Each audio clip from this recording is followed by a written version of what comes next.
तुलसी ने क्यों दिया था गणेश जी को श्राप? क्यों शिवलिंग और गणपति पूजा में नहीं चढ़ा सकते तुलसी? तुलसी का हिंदू धर्म में अहम स्थान है। तुलसी पूजनीय है और साथ ही साथ सदियों से इनकी पत्तियों को औषधि के रूप में भी इस्तेमाल किया जा रहा है। धार्मिक महत्व से हर घर मंदिर में पूजा के समय तुलसी अर्पित की जाती है, लेकिन भगवान विष्णु से विवाह और लगभग हर शुभ काम में इस्तेमाल होने वाली को शिवलिंग और श्री गणेश की पूजा में स्थान प्राप्त नहीं है। गणपति पूजन में तुलसी का प्रयोग वर्जित है। गणेश जी की पूजा में तुलसी के पत्ते एक श्राप के चलते वर्जित हैं। दरअसल तुलसी ने श्री गणेश जी को श्राप दिया था। कथा के अनुसार एक धर्मात्मज नाम का राजा हुआ करता था, जिसकी कन्या थी तुलसी। तुलसी यौन अवस्था में थी। वो अपने विवाह की इच्छा लेकर तीर्थ यात्रा पर निकली। कई जगह की यात्रा के बाद उन्हें गंगा किनारे तप करते हुए गणेश जी दिखे। तप के दौरान भगवान गणेश रतन से जड़े सिंहासन पर विराजमान थे। उनके समस्त अंगों पर चंदन लगा हुआ था। गले में उनके स्वर्ण मणि रत्न पड़े हुए थे और कमर पर रेशम का पीताम्बर लिपटा हुआ था। उनके इस रूप को देख माता तुलसी ने गणेश जी से विवाह का मन बना लिया। उन्होंने बप्पा की तपस्या भंग कर उनके सामने विवाह का प्रस्ताव रखा, लेकिन तपस्या भंग करने से गुस्सा भगवान गणेश ने उनका विवाह प्रस्ताव ठुकरा दिया और कहा कि वह ब्रह्मचारी है।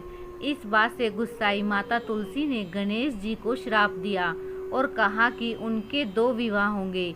इस पर गणेश जी ने भी उन्हें श्राप दिया और कहा कि उनका विवाह एक असुर शंखचूर्ण जालंधर से होगा।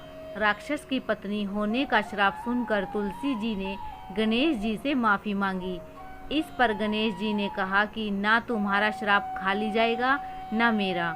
मैं रिद्धि और सिद्धि का पति बनूंगा और तुम्हारा भी विवाह राक्षस जालंधर से अवश्य होगा, लेकिन अंत में तुम भगवान विष्णु और श्री कृष्ण की प्रिय बनोगी और कलयुग में भगवान विष्णु के साथ तुम्हें पौधे के रूप में पूजा जाएगा, लेकिन मेरी पूजा में तुलसी का प्रयोग नहीं किया जाएगा। उसी दिन से भगवान गणेश की पूजा में तुलसी नहीं चढ़ाई जाती।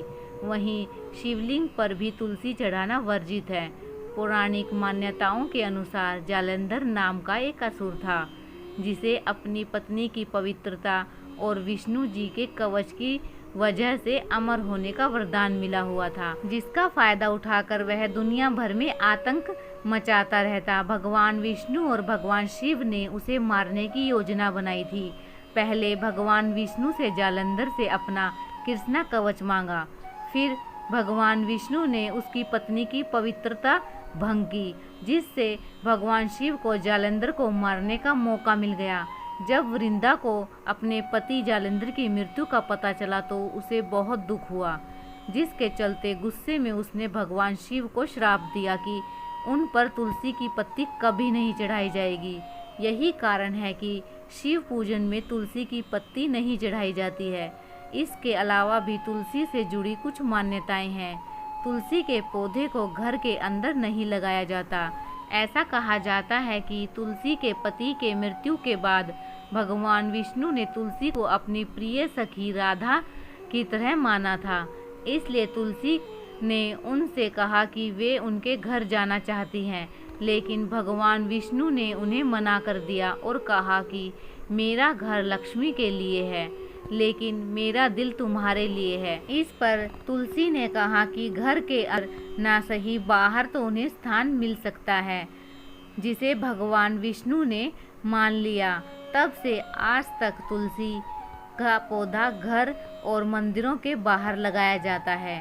शास्त्रों के अनुसार तुलसी के पत्ते कुछ खास दिनों में नहीं तोड़ने चाहिए। ये दिन है एकादशी, रविवार और सूर्य या चंद्र ग्रहण काल। इन दिनों में और रात के समय तुलसी के पत्ते नहीं तोड़ने चाहिए। बिना उपयोग तुलसी के पत्ते तोड़ने से दोष लगता है। अगर रात के समय किसी कारणवश तुलसी के पत्ते तोड़ने भी पड़े तो पहले तुलसी को हिलाकर जगा लें। तुलसी के पत्ते को चबाना नहीं बल्कि निगल लेना चाहिए। ऐसा इसलिए कि तुलसी के पत्तों में पारा धातु तत्व होते हैं, जो चबाने से दांतों पर लग जाते हैं, जिससे आपके दांत खराब हो सकते हैं। तुलसी घर आंगन में रखी है तो दीपक जरूर जलाएं, लेकिन रविवार के दिन नहीं। आई होप आपको ये वीडियो अच्छी लगी होगी। अगर अच्छी लगी है तो प्लीज़ चैनल को सब्सक्राइब कीजिए, लाइक कीजिए और कमेंट्स कीजिए। मिलते हैं नेक्स्ट वीडियो में।